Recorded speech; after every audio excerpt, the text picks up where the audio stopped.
지내셨습니까? 오늘은 10월 둘째 주일, 10월 8일 주일입니다. 이제 다 같이 자리에서 일어나 살아계신 하나님 앞에 함께 주일 예배 드리겠습니다.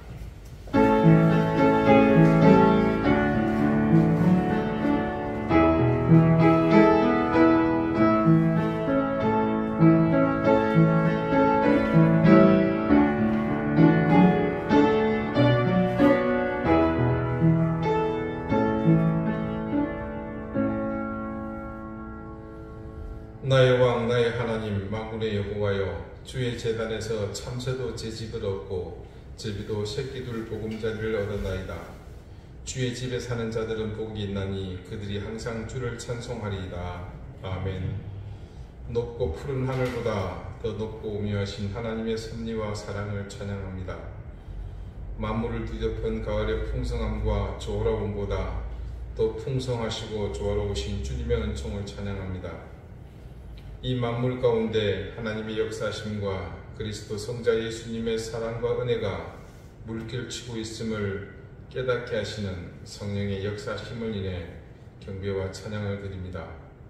이 시간 오묘하신 섭리와 풍성하심과 조화로우심의 임재의 현장이기에 온 마음과 정성을 다해 삼위일체 하나님을 향해 엎드려 경배드립니다.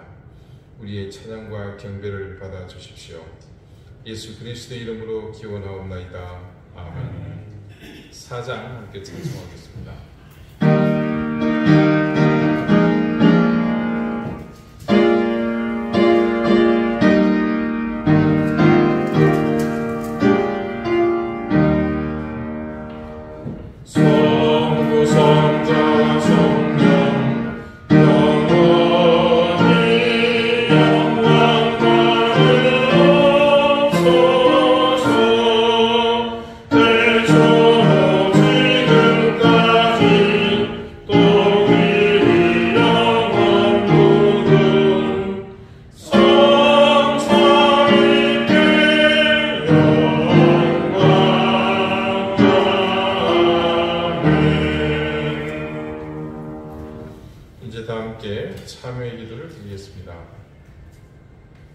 자비로우시며 노하기를 더디하시는 주님께 이 시간 우리의 모든 죄와 허물을 고백합니다.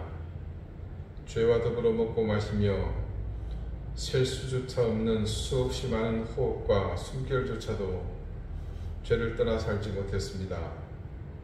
그래서 주님의 전능하심과 대속의 은혜를 이 시간도 의지하며 바라봅니다. 하나님의 뜻을 외면하고 때로는 무시하며 내가 가야 할 길이 그 무엇보다 우선하였기에 아무런 죄책감 없이 이리로 저리로 고귀한 시간들을 내 고집과 판단대로 어지러이 행하고 다녔습니다. 사랑하는 일에 관심을 두기보다 내 주머니를 채워야 했고 내 자존감을 높여야 했으며 내 힘과 권력을 드러내고 자랑하는 일에 집중했습니다. 내가 돋보이고 모든 일의 주인공이 되어야 하는 그런 인생을 가꾸는 일에만 관심을 가지고 살았기에 여전히 힘써 채웠던 그 모든 것들은 허무와 상실만 남길 뿐이었습니다. 주님, 무익하고 헛된 시간들로 가득했던 우리의 삶을 용서해 주십시오. 주의 자비와 인자하심으로 우리를 깨우치고 우리를 이 죄악에서 벗어나 진리의 길로 들어서게 해 주십시오. 이제는 하나님과 나만이 하는 은밀한 죄를 생각하며 계속해서 침묵 가운데 참여의 기도를 드립니다.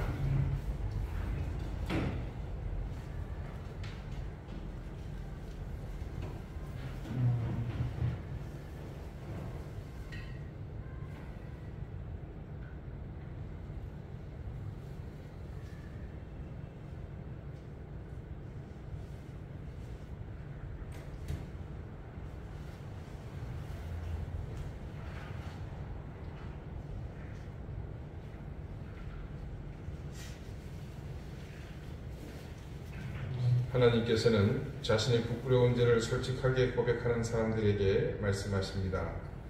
내가 이르기를 내 허물을 여호와께 자복하리라 하고 주께 내 죄를 아뢰고 내 죄악을 숨기지 아니하였더니 곧 주께서 내 죄악을 사하셨나이다. 아멘. 이제는 사도신경으로 우리의 신앙을 고백하오니 나는 전능하신 아버지 하나님 천지의 창조주를 믿습니다. 나는 그의 유일하신 아들 우리 주 예수 그리스도를 믿습니다. 그는 성령으로 잉태되어 동정녀 마리아에게서 나시고 본디오 빌라도에게 고난을 받아 십자가에 못 박혀 죽으시고 장사된 지 사흘 만에 죽은 자 가운데서 다시 살아나셨으며 하늘에 오르시어 전능하신 아버지 하나님 우편에 앉아 계시다가 거기로부터 살아있는 자와 죽은 자를 심판하러 오십니다. 나는 성령을 믿으며 거룩한 공교회와 성도의 교제와 죄를 용서받는 것과 몸의 부활과 영생을 믿습니다. 아멘. 자리에 앉으시기 바랍니다. 이제 다 함께 성신을 교독하겠습니다. 성신은 교독문 16권 시편 28편입니다.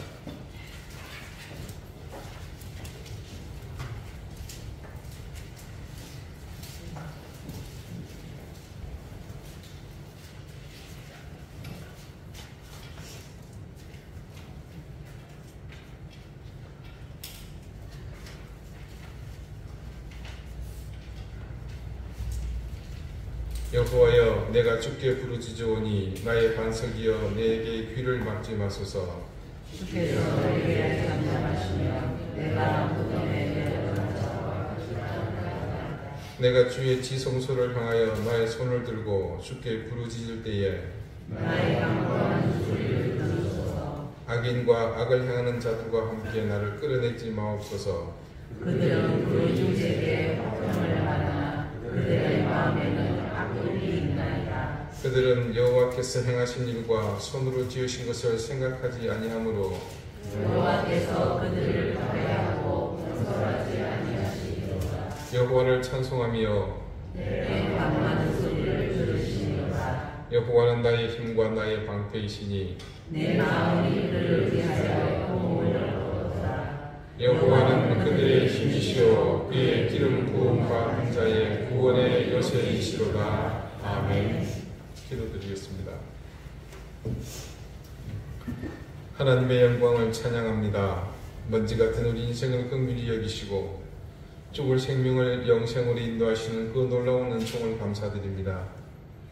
가을의 중심에 서서 만물이 하나님의 섭리를 준행하는 모습 속에 더욱 하나님의 역사를 가까이 느끼며 우리를 향한 긍휼히 여기시는 사랑과 놀라운 은총을 기억하게 해 주십시오.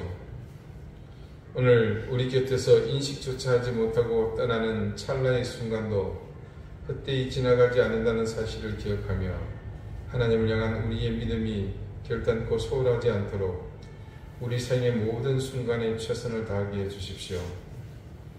곳곳에서 들리는 신음과 고통 소리는 인생의 악함을 인한 결과임을 깨닫게 하시고 우리의 본성이 하나님의 손길에서 멀어지지 않도록 굳게 붙잡아 주십시오. 하나님께서 우리에게 주시고자 하시는 은혜와 사랑이 지천에 널려 있는데 우리의 바람과 욕망은 하나님의 뜻과 늘 배치되고 있습니다.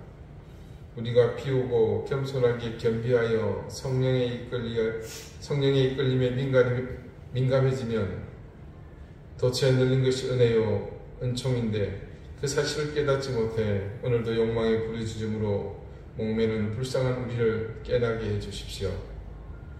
세상은 화려하고 그 기술의 진보는 삶의 질을 이전과 비교할 수 없을 정도로 높여놓았지만 그러나 여전히 우리는 전능하신 하나님의 손길이 더욱 절실합니다.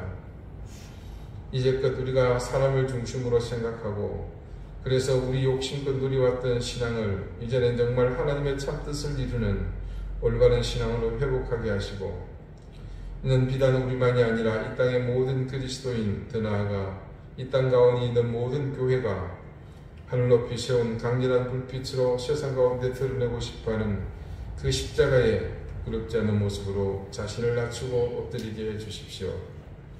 하나님, 경제 불황으로 인한 고물가로 모두가 큰 어려움을 겪고 있습니다.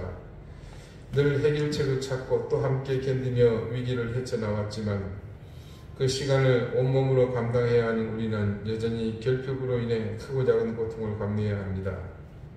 기대하지 못할 것들에 더 이상 목맬 수 없사오니 주님께서 감당할 힘을 우리에게 주시고 신앙의 힘으로 잘 극복해 나갈 수 있게 해주시기를 간절히 바랍니다. 모로코와 리비아에 닥친 이 큰 자연재해로 인해 고통받는 사람들을 주님 긍휼히 여겨주십시오. 러시아의 망상, 곧 한 사람 푸틴의 망상이 속히 무너지게 하시고 그 땅에 평화가 조속히 임할 수 있도록 인도해 주십시오.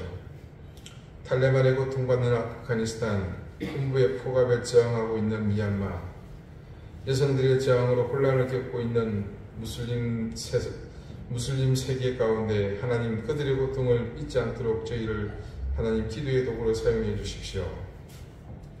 무엇보다 이 땅은 올여름 태풍과 수해로 큰 아픔과 상처로 신음하고 있습니다. 가족을 잃고 삶의 터전이 무너진 이웃들을 주님께서 위로해 주시고 추위가 오기 전에 속히 그 아픔과 상처들이 치유되고 무너진 터전들이 회복될 수 있게 해주십시오. 이 시간 주님 앞에 사랑하는 이든교회 교우들이 겸손한 마음으로 겸비하여 예배합니다. 이 예배 가운데 하나님 임재해 주시고 그 권능의 손길을 머리 숙인 사랑하는 귀한 자녀들 가운데 더해 주시기를 기도합니다. 이곳에 엎드린 사랑하는 주의 교우들을 지켜주십시오. 병마로 고통받는 가족들의 질고를 치유해 주시고 무엇보다 우리 사랑하는 자녀들의 앞길을 주님께서 활짝 펼쳐주십시오.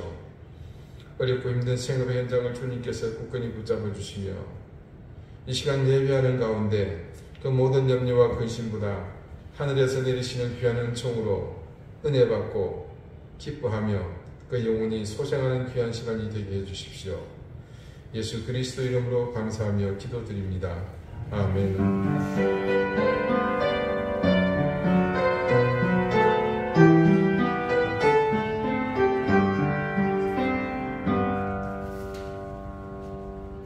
23장 함께 찬송합니다.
신약성경 에베소서 1장 17절 말씀입니다. 신약 310쪽입니다.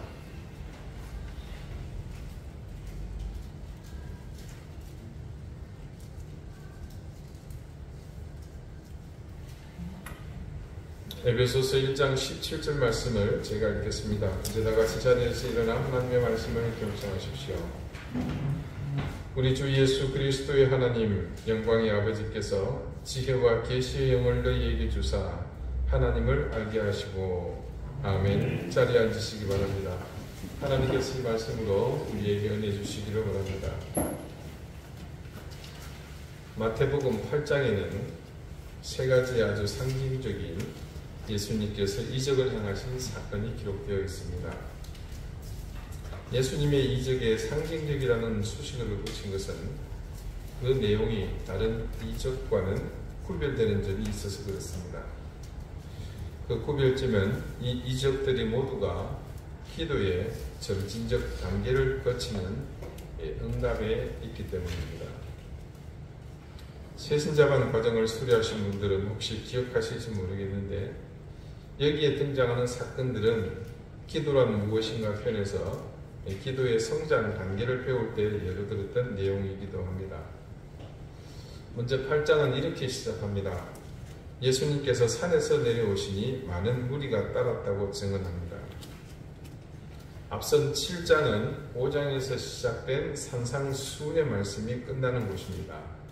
그러니까 정황상 예수님께서 가버나움 뒤쪽 산길석에서 군중에게 산상수훈의 말씀을 전하신 다음 내려오셨던 것으로 보입니다. 그때 한 한센병자가 편의상 나병 환자로 호칭하는 것을 양해 바랍니다. 한 나병 환자가 툭 어른들 처음 들어보시죠? 갑자기 툭 튀어나왔다고 해서 요즘 젊은 애들이 줄였습니다. 툭. 그리고는 예수님께 다짜고짜 주여 원하시면 저를 깨끗게 하실 수 있나이다 라고 절하면서 애걸을 합니다. 여러분, 예수님께서 공생에 3년 동안 사역을 하실 때 이런 일들이 얼마나 많았겠습니까? 그냥 일상적인 일이었을 것으로 상상됩니다. 하지만 지금은 상황이 틀립니다. 이 사람의 질병이 다른 사람의 질병과는 근본적으로 차이가 있기 때문입니다. 나병은요, 우리나라 보건복지부 공식 발표로 우리나라는 발병률이 제로입니다. 소위 문명병이라 그러죠. 먹고 살기 좋아지면 없어진다 그럽니다. 여러분도 어른들은 기억하시겠지만 예전에는 들어 보였죠. 그래서 오죽했으면 이 문둥어 하는 소리가 지금도 일상어처럼 사용이 되었겠습니까? 의학적으로 보면요, 직접 상처난 부위에 피부름이 닿지 않는 한 전염되지 않습니다. 하지만 그 시대는 그런 의학적 지식이 없었기 때문에 그냥 전염 여부를 떠나서 무조건 접촉해서는 안 되는 그런 사람으로 분류를 했습니다. 우리도 마찬가지였죠. 의학이 발전해서 전염이 되지 않는다고 하지만서도 그분들은 완전히 나은 이후에도 집단을 이뤄서 함께 공동생활을 하십니다. 그래서 율법에는 아예 격리해서 살도록 했을 뿐 아니라 혹여라도 공개적인 자리에나 길을 가다가 사람을 만나면 자신이 나병 환자라는 사실을 먼저 밝히고 상대방이 피해가도록 그렇게 규정해 놓았습니다. 만약 그렇게 하지 않고 우연히 발견되었다. 그때는 돌로 치게 되어 있습니다. 여러분, 돌로 친다는 것은 돌에 맞아 죽을 수도 있다는 얘기입니다. 그러니 이 율법에 따르면 지금 이 나병 환자가 갑툭 튀해서 예수님께 나오는 것은 굉장히 위험한 일입니다. 그렇게 볼 때 나병 환자의 처지에서는 자기는 목숨을 걸고 모험을 한 셈입니다. 쉽게 말해서 이 나병 환자는 그 율법에 따라 돌에 맞아 죽어도 좋다는 것입니다. 그렇게 죽음을 감수하고 위험을 감수하고 주님께 나와 기도했습니다. 이때 이 나병 환자의 간구하는 기도의 내용은 자기 자신의 문제입니다. 내 병, 이거 낫게 해달라는 겁니다. 누구든 그리스도인이 자신의 문제를 주님 앞에 내놓고 기도하고 주님께서 응답해 주시는 것을 경험하는 것은 굉장히 중요합니다. 성경 말씀 가운데 수많은 이적을 경험한 사람들의 이야기가 있죠. 그리고 지금도 여러 매체를 통해서 혹은 다른 교회를 통해서 기적처럼 병을 치유받은 사람들의 간증 이야기를 듣습니다. 그런데 나에게 그런 경험이 없으면 그 말씀 속의 이야기도 그리고 병을 치유받은 사람들의 간증 이야기도 다 나와 상관없는 그런 말씀, 그런 이야기일 수 있습니다. 그러나 내가 내 문제를 놓고 기도하고 주님께서 응답함을 체험하면 이 말씀의 의미가 달라지지 않겠습니까? 근데 중요한 것은 이 병자를 주님께서 치유해 주신 다음의 일입니다. 예수께서 이르시되 삼가 아무에게도 이르지 말고 다만 가서 제사장에게 내 몸을 보이고 모세가 명한 예물을 드려 그들에게 입증하라 하시니라. 자, 예수님께서 다소 생경한 요구를 하십니다. 한센병자가 목숨을 걸고 주님 앞에 나와 문제의 응답을 받았는데 너 아무에게도 말하지 말고 제사장한테 가서 네가 나았다라는 공식 인정을 받아라. 그게 예수님의 요구사항이었습니다. 이렇게 하는 것은 이유가 있습니다. 유대사회에서는 이 나병에 걸린 사람에 대해서 제사장만이 판정을 할 수 있습니다. 그래서 설령 나았다고 하더라도 제사장이 보고 율법의 기준에 적합하면 완치 여부를 판정해 줍니다. 그제서야 이 사람은 정상적인 사회생활을 할 수 있었습니다. 그게 주님께서 말씀하신 첫 번째 이유이고, 진짜 이유는 따로 있었죠. 지금 내가 기도하고 나았다는 것을 아무에게도 말하지 말라고 하신 것. 그것은 네 문제를 들고 나가서 응답받은 것은 좋은 신앙의 출발점이기는 하지만 다른 사람 앞에 드러내어 놓고 선전할 만한 믿음은 아니라는 것입니다. 우리의 믿음은 다른 모든 것 제치두고 내 문제로부터 시작되죠. 그러나 내 문제를 놓고 기도하는, 또 그것에 매달리는 우리의 믿음, 우리의 기도는 반드시 그 다음 단계로 나아가는 발판으로서의 의미가 있는 것이지, 그것이 종착역이라고 생각해서는 안 됩니다. 그 사실을 모르면 기도는 단순히 기복주의, 미신의 도구로 전락하고 맙니다. 내 욕심과 욕망을 충족시키기 위한 도구로 그냥 그렇게 평생 내가 쓰는 겁니다. 그러면 우리가 소위 말하는 우리의 믿음이라는 것이 지금 선앙당에 가서 돌 쌓고 음식 갖다 놓고 손으로 비는 것과 뭐가 다르겠습니까? 국민학교를 졸업했으면, 국민학교를 아십니까? 초등학교를 졸업하면 반드시 중학교를 진학해야 합니다. 가령 어떤 학교에 개교 이래 유례가 없는 천재 학생이 입학을 했습니다. 사실상 1학년 지나고 2학년 지나니까 초등학교 모든 과정을 다 마스터했습니다. 이럴 경우 대개는 몇 학년을 월반하기도 하고 또 중학교로 바로 진학하는 예도 있습니다. 근데 이 학교의 교장 선생님이 욕심이 났어요. 그래서 그 학생을 데려다 놓고 내가 교직 30년에 너 같은 천재는 처음 본다. 그리고 부모님을 같이 불러서, 그러니 제 임기가 이제 3년 남았는데 어머니 이 아이 진학시키지 말고 저랑 3년 동안 같이 좀 있게 해 주십시오. 그렇게 말하는 교육자는 없습니다. 우리가 처음 주님을 믿고 기도할 때 정말 즉각 응답되는 기도를 대부분 초신자들은 많이 경험합니다. 저도 많이 해봤어요. 오토바이도 서고 또 돈도 받고. 근데 언제부턴가 응답이 안 됩니다. 그리고 언제부터인가 내 문제를 놓고 기도하는 열정적인 신앙생활을 했음에도 불구하고 신앙이 습관에, 그러니까 매너리즘에 빠집니다. 주님이 계시기나 한 것인지, 예전에 내가 기도 응답을 받았는지 의심도 듭니다. 이유는 무엇이겠습니까? 중학생이 되어야 할 사람이 아직도 초등학교 수준에 머물러 있기 때문인 거죠. 그러니까 지금 자기 기도 응답받았던, 자기 때문에 간구했던 것을 해결을 했던 그때의 그 단계에서 더 이상 나가지 못했던 겁니다. 그래서 이 마태복음 8장에는 한센병자의 이야기가 끝나게 무섭게 다른 치유의 사건을 소개합니다. 당시 유대 지역을 통치하는 세력은 로마였습니다. 그 로마 군대의 백부장이 예수님께 갑자기 또 나타났습니다. 한센병자가 나가기도 무섭게 줄도 안 맞고 바로 나타납니다. 그러면서 자기 집에 하인이 중풍을 앓아 누웠는데 예수님 와서 좀 고쳐달라는 겁니다. 혹시 여러분은 주님께 기도할 때 나 아니고 다른 사람을 위해서 얼마나 간구해 보셨습니까? 내가 아닌 다른 사람 누구십니까?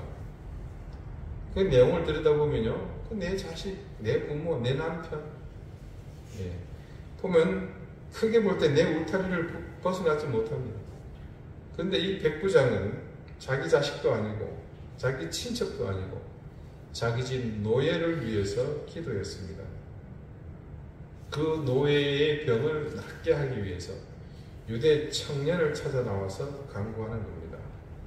자, 여러분, 이 상황에 대해서 제가 수없이 여러분에게 반복해서 말씀드렸죠. 이거 결코 쉬운 일 아닙니다. 일제강점기 때 일본 헌병 장교가, 요즘 헌병 아니고 군사경찰이라고 그러더라고요. 네. 그 집에 조선인 머슴이 있습니다.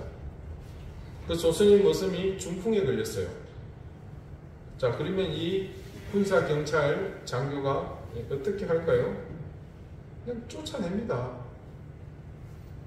조선 천지에 머슴할 사람 많으니까요. 근데 쫓아내지 않았죠. 그 당시 중풍병은 불치병입니다. 이 조선인 머슴을 위해서 좋다는 약 다 먹여보고 용하다는 어른들 다 찾아다녔는데 안 된단 말입니다. 목사님 그거 어떻게 알아요? 예수님께 나올 정도면 이미 그거 다 해봤다는 거죠. 근데 어느 날 소문에 조선인 젊은이 중에 용한 구세주가 한 명 있다는 겁니다. 그 사람한테 기도를 받으면 다 낫는다는 거예요. 그래서 이 군사경찰 장교가 자기 자존심상 아무도 안 보는데 살짝 가가지고 이 조선 청년을 만나거나 아니면 자기 병든 조선인 머슴 혹은 다른 부하를 시켜 보내는 것이 아니라 자기가 직접 이 조선 청년을 찾아갔습니다. 심지어 그 정도 권세를 가지고 있다면 야, 너 이리 와. 우리 집 와서 얘 기도해. 이게 상식이거든요. 누구 뭐라 그럴 사람 없습니다. 그런데 말입니다. 지금 허다한 조선 사람들이 보는 가운데로 그가 직접 나가서 그 조선 청년 앞에 무릎을 꿇고 주님, 우리 집 조선 머슴을 좀 고쳐주십시오. 이건 현실적으로 불가능한 일입니다. 로마 제국의 장교가 자기 집에 있는 노예, 여러분 그 당시 노예는 거기가 이방 사람이죠. 이방 노예입니다. 이방 그 노예를 위해서 조금 더 여러분 가미를 드리자면 그 당시 노예는 사람이 아닙니다. 밥을 먹이고 일을 시키면 말귀를 알아듣고 그걸 따라서 일을 하는 그런 살아있는 기계입니다. 자, 그 노예를 위해서 예수라고 하는 식민지 유대의 젊은이 앞에 무릎을 꿇고 간구했습니다. 자기가 내다 버려도 아무 욕할 사람 없지만 그 타인을 위해서 주님 앞에 무릎을 꿇고 기도합니다. 그때 주님께서 그가 기도한 대로 그대로 다 그 병을 고쳐주고 시행을 해준 겁니다. 이 백부장의 강구가 의미하는 바는 이렇습니다. 나를 위해서 시작한 기도 생활은 그것을 디딤돌로 삼아서 반드시 타인을 위한 기도로 더 나아가지 않으면 안 됩니다. 여러분, 우리가 처음 해본 것만 정확하게 알거든요. 제가 아까 말씀드렸잖아요. 오토바이도 세우고 돈도 받고. 제가 기도 응답 받았던 그때 그 생생한 기억입니다. 어린 나이에. 그래서 체험신앙을 많이 강조합니다. 우리가 짧다면 짧고 길다면 긴 한 80, 90, 요즘 100살을 기본입니다만 얼마나 많은 것을 체험할 수 있을 것 같습니까? 실은 손가락으로 꼽을 수 있을 정도밖에 안 됩니다. 그렇듯이 이 백부장은 자기가 중풍병에 걸려본 적이 없어요. 근데 자기 집 노예일망정 그를 위해서 주님을 찾아가서 간구했을 때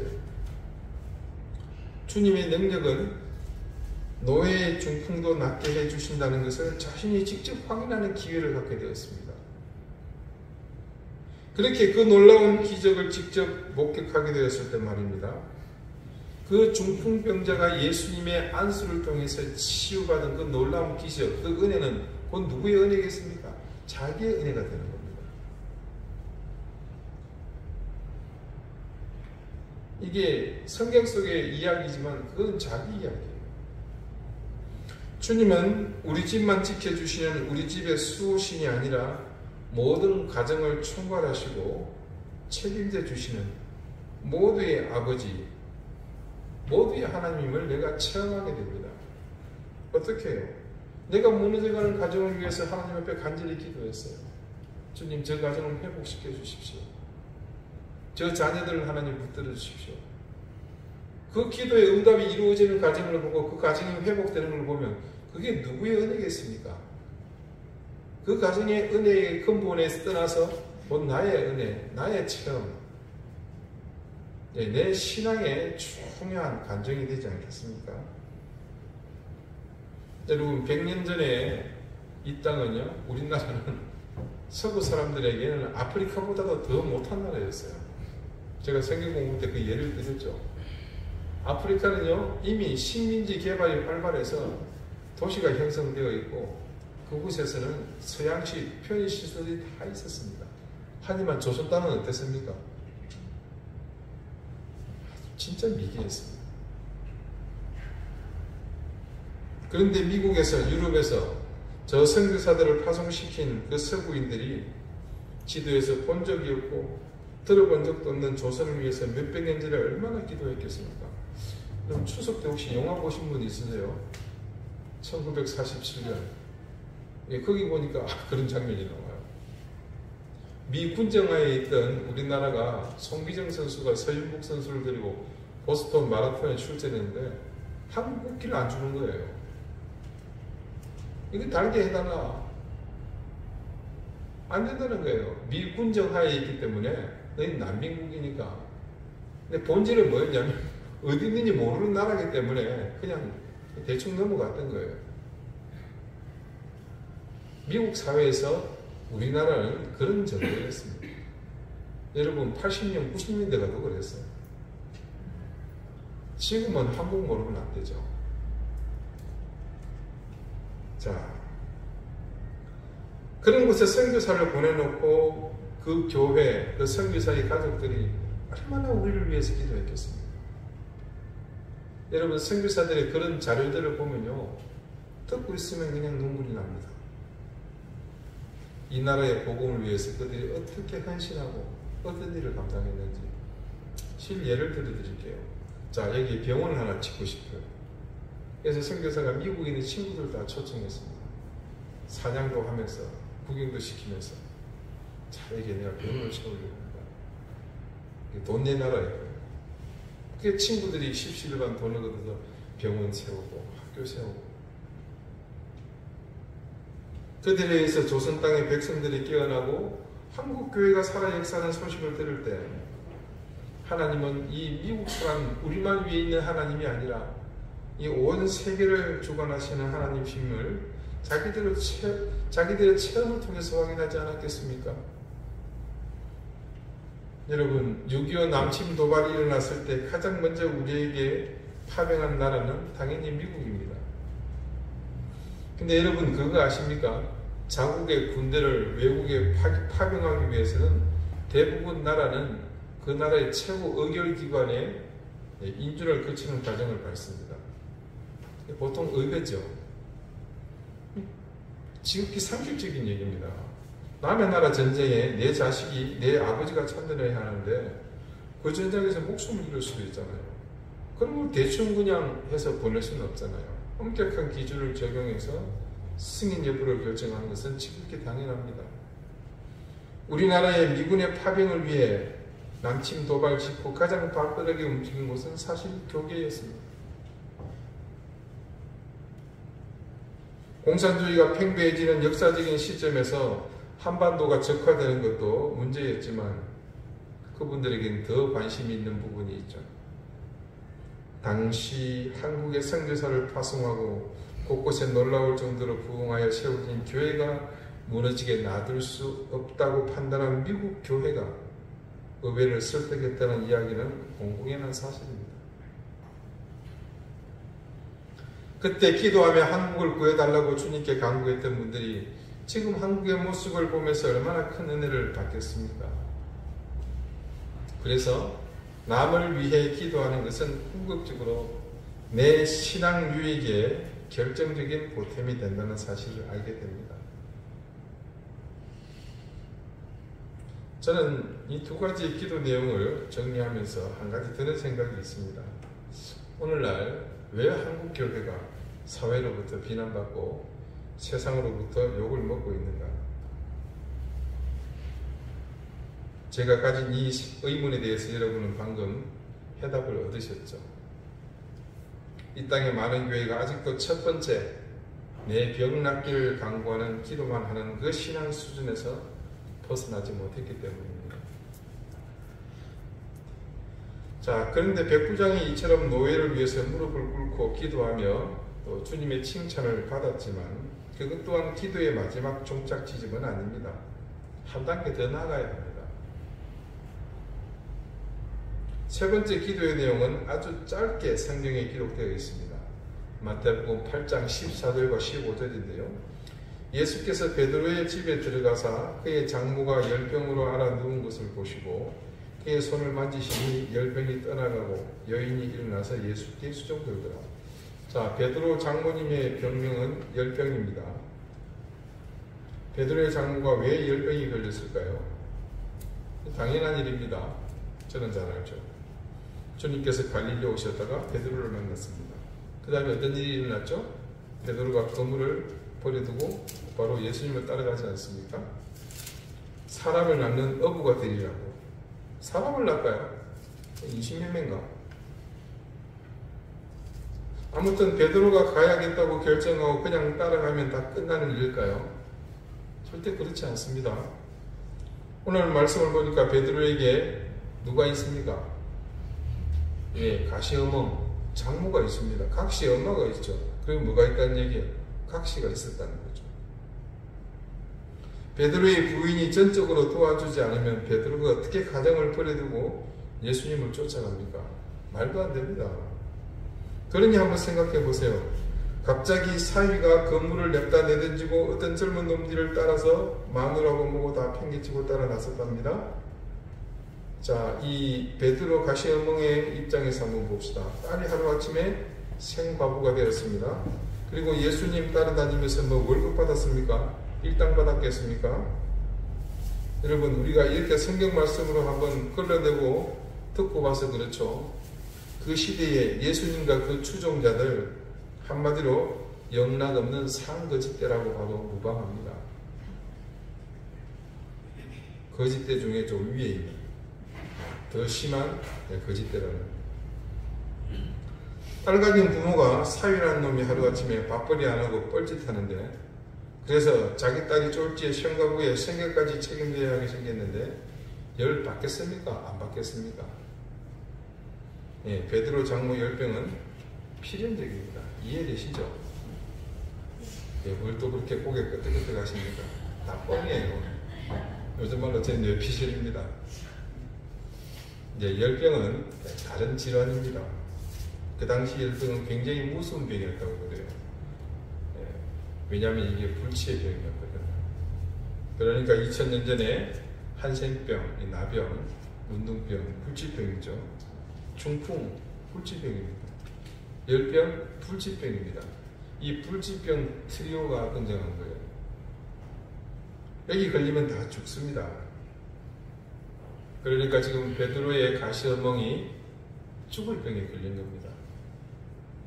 근데 마태복음 기록에는 베드로가 단 한 번도 제 장모님 열병 걸렸으니까 좀 낫게 해달라고 말씀을 드렸거나 기도한 적이 없어요. 그런데 주님께서 그것을 아시고 집에 들어가셔서 열병으로 죽어가는 장모를 친히 고쳐주셨습니다. 베드로가 아무것도 간구하지 않았는데 말입니다. 그런데 주님께서 베드로에게만 은혜를 베푸신 까닭은 무엇이겠습니까? 지금 베드로가 무엇을 하고 있었습니까? 주님과 동행하고 있었습니다. 사람을 살리시고 구원하시는 주님의 구원사에게 자신의 몸을 던졌습니다. 그랬더니 베드로가 아무것도 구하지 않았음에도 불구하고 하나님의 뜻에 자신의 생을 맡긴 이 베드로의 문제를 해결해 주셨던 겁니다. 자, 우리 새신자분 수강하신 분들, 이 어떤 대목인지 기억하십니까? 항상 기뻐하라, 쉬지 말고 기도하라. 어떻게 쉬지 않고 기도하는 것이 가능하겠습니까? 라는 질문에 대한 대답이었습니다. 여러분, 쉬지 않고 기도하는 것이 가능하겠어요? 가능하지 않는데 하라고 하셨겠습니까? 바로 이와 같은 상황을 두고 했던 이야기였습니다. 우리의 삶이 주님 중심으로 말씀을 따라 살게 되는 그 모든 것이 기도였다는 거죠. 이것이 우리의 기도가 다다라야 할 최후의 종착점입니다. 자, 이런 이유 때문에 주님께서 부활하신 이후 거듭나게 된 제자들은 단 한마디도 그 이후로 자신들을 위해 기도하지 않았습니다. 거기 여러분 사도행전의 기록에 생생하게 나옵니다. 그들은 자신들의 건강이나 자신들의 쓸 물질을 위해서 한 번도 기도하지 않았습니다. 사람을 구원하고 생명을 살리는 이 구원 사역에 내 몸을 내가 던지는 한 그 모든 것은 주님께서 책임져 주신다는 사실을 그 사도들께서는 알고 있었거든요. 자, 여러분, 우리가 지난 주일 말씀에서 중요한 사실 한 가지를 깨닫게 되었죠. 우리의 신앙이 성숙해지면 반드시 뒤따라야 하는 사실이 있었습니다. 그것은 우리의 신앙과 함께 우리의 시각도 함께 성장해야 한다는 것이었습니다. 해야 한다라는 것은 뭔가 의무감이 주어지죠. 당연히 신앙 성숙의 시각의 변화까지 따라오지는 않는다는 겁니다. 내가 보고 싶고 내가 듣고 싶고 그렇게 내 욕망을 만족하는 것으로 보고 듣는 신앙에서 더 깊은 경지로 우리가 성장해야 한다고 했습니다. 그 과정을 생각해 보면 오늘 말씀의 내용과 접점이 있다는 것을 또한 아셨을 겁니다. 우리의 믿음이 성숙해지는 것이 정말로 중요하다고 하는 사실을 또한 이 기도가 점진적으로 성장해야 하는 이 단계에서 발견할 수 있지 않습니까? 지난주 말씀 다시 한번 되새겨봅니다. 우리의 신앙이 성숙하면 세상과 사람을 보는 시각이 깊어지고 넓어지는 것이 당연하지 않다고 했습니다. 우리가 바라보는 것은 우리의 유한함 때문에 한계가 있다고 했습니다. 그래서 하나님의 도우심이 필요했습니다. 근데 사실 그 도우심의 실체가 무엇인지 이미 바울은 말씀 속에서 에베소의 교인들에게 가르쳐주고 있었습니다. 오늘 본문 말씀을 다 같이 읽어봅니다. 우리 주 예수 그리스도의 하나님 영광의 아버지께서 지혜와 계시의 영을 너희에게 주사. 여기까지군요. 여기서 바울이 말하는 하나님 아버지께서 주시기를 바라는 지혜와 계시의 영은 여러분이 짐작하시는 대로 성령이십니다. 지혜와 계시의 영이신 성령께서 에베소의 교인들에게 임하심으로 그들의 눈이 밝아지기를, 그래서 세상과 사람을 더욱 깊고 넓게 볼 수 있기를 바랐던 겁니다. 우리가 넘어서지 못하는 한계를 넘게 해주는 힘의 실체, 바로 이분 성령님이셨던 겁니다. 우리에게서 이분 성령님이 강력하게 역사하시면 지혜와 계시의 능력을 주시는 그분으로 인해서 하나님의 마음을 볼 수 있게 됩니다. 자, 여러분, 지혜의 핵심이 무엇입니까? 자문의 말씀 여러분 기억하시잖아요. 여호와 하나님을 경외하는 것. 그 하나님을 아는 것이 바로 무엇의 근본입니까? 이 지혜의 근본이지 않습니까? 그 지혜가 우리에게 연결되는 접점이 바로 성령이셨습니다. 그분이 우리 가운데서 충만하실 때 우리의 모든 감각이 하나님을 향해 열리게 되고, 그때 우리는 하나님을 온전히 바라보게 될 것입니다. 자, 그 지혜의 핵심이고요. 계시는 뭡니까? 우리가 궁극적으로 보아야 할 것이 있다면 하나님의 말씀과 그분의 계획이, 그분의 그 계획 이외에 무엇이 더 있을 수 있겠습니까? 그래서 지혜와 계시의 영이신 성령께서 우리에게 강력하게 역사하실 때 우리는 이 모든 것을 비로소 완성할 수 있습니다.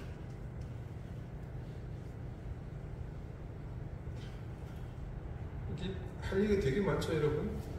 오직 성령이 너희에게 임하시면 뭘 받습니까? 권능을 받는다고 말씀을 드렸죠.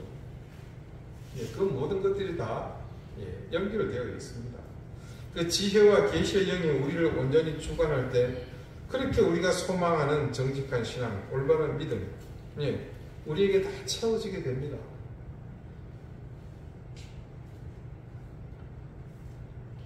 자, 자, 이 시스템 우리 하나만 확인하고 넘어갑시다.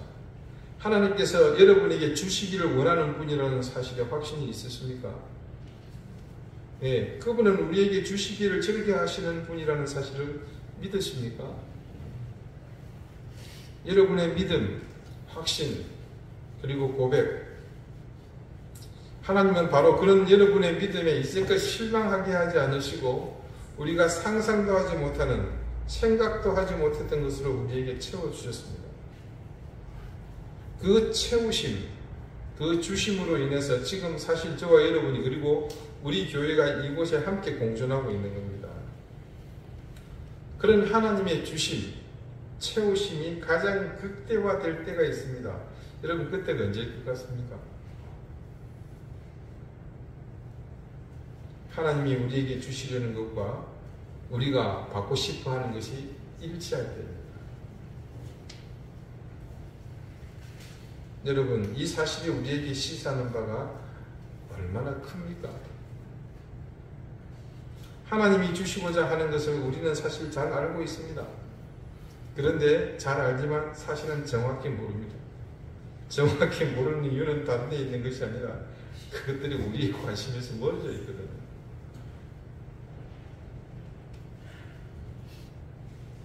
그래서 제가 한 가지 중요한 사실을 말씀드립니다. 여러분이 하나님께 간절히 구하는 것이 있다고 합시다. 아무리 구해도 금식하고 철회하고 밥을 굶고 밤을 새고 같은 얘기들이 반복되고 있죠. 떼굴떼굴 구르면서 하나님께 달라고 응답해 주시라고 기도해도 응답이 안 될 경우 이거 버리십시오. 믿어두지 마세요. 하나님이 제게 주시기를 원하지 않는다는 것을 받아들이십시오. 그리고 하나님께 제가 이거 포기하겠습니다 하면서 던져버리시고 손을 활짝 펴십시오.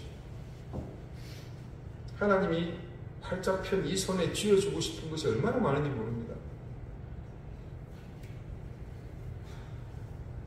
제가 무슨 말 하는지 여러분 이해되시죠? 아직 우리는 아까 말한 기도의 세 번째 단계까지는 이르지 못했거든요. 말씀드리기 조금 조심스럽지만은 우리는 대부분 아직 이 첫 단계에 머물러 있습니다. 한국교회 현주소, 곧 우리의 현주소 아니겠습니까? 우리만을 위한 그 한계를 벗어나지 못했기에 그럴 수밖에 없습니다. 이제 결론을 짓겠습니다. 그래서 바울이 오늘 에베소 교인들에게 주십사 하고 구하는 지혜와 계시의 영이 우리에게도 있어야 합니다. 그 능력의 영이신 성령께서 우리의 기도를 주관하시고 우리 인생의 방향을 주관하셔야 합니다. 그래야 우리가 성숙해지고 우리가 성숙해져야 교회가 성숙해지며 그것이 이 나라와 민족이 지금의 이 찌질한 상황에서 탈피할 수 있고 성숙할 수 있는 유일한 길입니다. 여러분, 요즘 정치판 보시면 정말 개그 코미디 프로그램이 따로 없죠. 그래서 한간에 개그 프로가 다 문 닫은 이유가 그래서 그렇다고 그럽니다. 저는 그걸 보고 있으면 어떤 그림이 막 떠오릅니다. 사실 여러분의 영상을 다 보내드리려고 했는데 그게 워낙 강렬해서 이 설교 시간에 그밖에 안 떠올 것 같아서 제가 고민하다가 포기했습니다. 어미 개가 얘가 혈통이 복잡한 것 같아요. 새끼를 내놓은 말이 나왔습니다. 주인이 당황했어요. 그래서 얼른 시장에 가가지고 부랴부랴 개밥그릇을 좀 큰 걸 몇 개를 샀습니다. 개밥을 담아서 새끼들 앞에 열어 놔뒀더니 치열하게 싸우면서 먹습니다. 조금이라도 더 먹으려고 머리 막 뒤로 밀고, 그것도 모자라 조금 있다 보니까 아예 앞발이 밥그릇에 다 들어가 있습니다. 제일 난 놈은 밥그릇이 워낙 크니까 그 안에 완전히 들어가서 거기서 먹는 경우 여러분 유튜브로 보시면 많습니다. 그런 영상들. 이른바 국민의 삶을 더 낫게 하겠다고 하는 행동, 이게 정치잖아요. 그 사람들이 개밥그릇에 머리 쳐박고 앞다리 집어넣고 싸우는 강아지보다 나은 게 없어 보입니다. 근데 여러분, 제가 늘 강조하는 게 있죠. 그 사람들의 수준이 누구의 수준이다? 우리 수준입니다, 여러분. 그거 부인할 수 없어요. 우리가 성숙한 시민의식을 가지고 중심이 굳건하면 여러분, 우리가 정말로 하나님 앞에 신실한 믿음을 가진 그런 그리스도인으로서 세상 가운데 선한 영향력을 미치게 되면 그 개밥그릇 같은 그런 풍경은 절대 일어나지 않습니다. 그런 천하의 상놈들이 정치한다고 나서는 일이 절대 일어나지 않습니다. 모든 것의 시작은 바로 우리 자신에게서부터입니다. 사랑하는 여러분 자신에게서 가장 선하고 의롭고 신앙적인 모습의 시작은 어디서부터여야 하겠습니까? 그렇습니다. 우리에게서 지혜와 계시의 영이신 성령의 충만함에서부터여야 하지 않겠습니까? 내가 먹고 싶은 것, 내가 가지고 싶은 것, 내 주머니에 돈 챙겨 넣는 것을 바라는 수준에서는 절대 그런 일은 불가능합니다. 에베소 교회의 교인들을 위해 바울이 강구했던 최고의 강구는 바로 이것이었습니다. 저는 우리 교회의 교우들이 바울이 에베소 교회의 교우들을 생각하는 것보다 더 절실히 그리고 더욱 간절히 잘 되기를 소망합니다. 그래서 저는 바울처럼 하나님께서 여러분에게 지혜와 계시의 영을 충만하게 부어주시기를 바랍니다. 그래서 여러분의 신앙이 여러분을 넘어서는 믿음의 큰 성숙으로 이어지기를 기대합니다. 여러분의 눈이 밝아져서 세상과 사람을 더욱 깊고 넓게 바라볼 뿐 아니라 하나님이 주시고자 하시는 것과 여러분의 소망이 늘 같은 것이 되기를 바랍니다. 그렇게 여러분에게 충만하게 된 지혜와 계시의 영, 성령께 여러분의 삶을 맡기심으로 이제는 그분의 눈으로 세상을 보며 그분의 인도하심을 따라 삶으로 하나님께서 여러분에게 주시고자 하는 것이 최대로 극대화되기를 기원합니다. 기도드리시겠습니다. 지혜와 계시의 영이신 성령님, 우리에게 충만히 역사하셔서 우리를 온전히 주장해 주십시오. 이제껏 넘지 못하는 우리를 넘어서게 해주시고 이제껏 우리만을 위해서 안달복달하던 시선에서 더욱 넓고 깊게 세상과 사물을 볼 수 있게 해주십시오. 우리에게 주시고자 하시는 하나님의 의중을 깨닫는 지혜와 그것을 볼 수 있는 눈을 주시고 그 은혜와 복으로 더욱 성숙하고 신실한 믿음의 삶을 살게 해주십시오.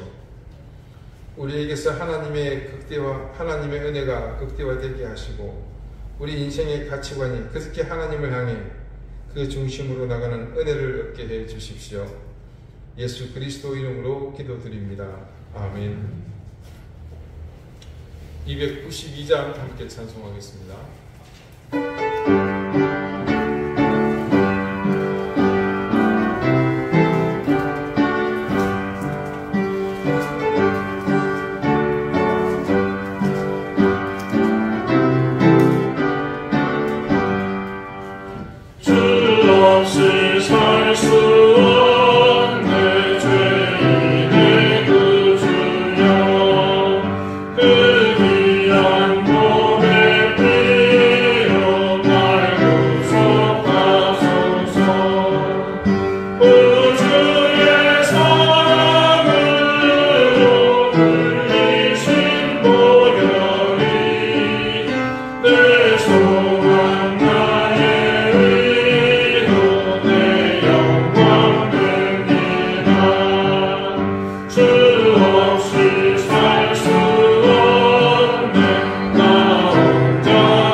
내 영의 깊은 간구며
우리에게 귀한 은혜와 사랑을 주셔서 감사드립니다. 오늘 말씀의 교훈과 같이 우리에게 충만하신 성령님을 통해 우리가 바라고 소망하는 것이 늘 하나님의 것이 되기를 원합니다. 그렇게 하나님의 것을 바라고 소망하는 중에 하나님께서 귀한 것을 부어주셨고 우리는 그것을 통해서 하나님 앞에 귀한 은혜와 은총의 삶을 살게 되었습니다. 그 마음과 그 하나님의 은혜를 생각하며 감사하는 마음으로 하나님께서 주신 것을 구별해서 하나님 앞에 그 일부를 정성껏 드립니다. 드린 손길의 마음과 헌신을 받아주시고 하나님 그 드린 손길 위에 하늘의 신령한 은혜와 땅의 기름진 복을 넘치게 더해 주십시오. 가정과 생업의 복을 주시고 귀한 자녀들을 주님께서 굳건히 붙잡아 주시며 뿐만 아니라 하나님 그 모든 가정 위에 하나님께서 내리시는 복된 은혜가 흔들림 없이 든든한 반석처럼 굳건히 서게 해 주십시오. 감사드리며 예수 그리스도 이름으로 봉헌 기도드립니다. 아멘. 네, 교회 소식 특별한 내용은 없습니다. 늘 기도 제목을 기억하시면서 함께 기도해 주시고요. 오늘도 우리 은혜 고모 네 분과 외할머니가 오래간만에 오셨습니다. 제가 듣기로는 외할머니 당부가 좀 계신다고 말씀드렸는데 저희 계시면서 건강도 많이 회복하시고 좋은 시간 있으면 좋겠습니다. 다 같이 자리에서 일어나셔서 앞뒤 좌우에 계신 분들과 다정하게 인사를 나누시겠습니다. 요즘 독감이 유행한다 그러죠. 여러분 조심하십시오. 저희 집도 환자가 한 명 생겼고 우리 김쌤이 오늘 참석을 못하셨는데 오늘도 독감 주의하시고 예방주사도 좀 맞으시고 그렇게 하시기 바라겠습니다. 54장 함께 찬송합니다.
이제는 예수 그리스도의 은혜와 하나님의 사랑과 성령의 교통하심이 지혜의 영이시요 계시의 영이신 성령께서 우리 가운데 충만하시기를 구하여 그 성령의 충만함을 통해 우리가 하나님이 원하시는 것들을 늘 바라보며 그 넓어진 시각과 생각을 통해서 이 땅에 진정한 성숙한 믿음의 사랑으로 살기를 소망하는 우리 사랑하는 이den교회 모든 성도들과 오늘 이 예배 자리에 주의 이름으로 함께 참여한 귀한 하나님의 자녀들 위해 이제부터 영원토록 항상 함께 있을지어다.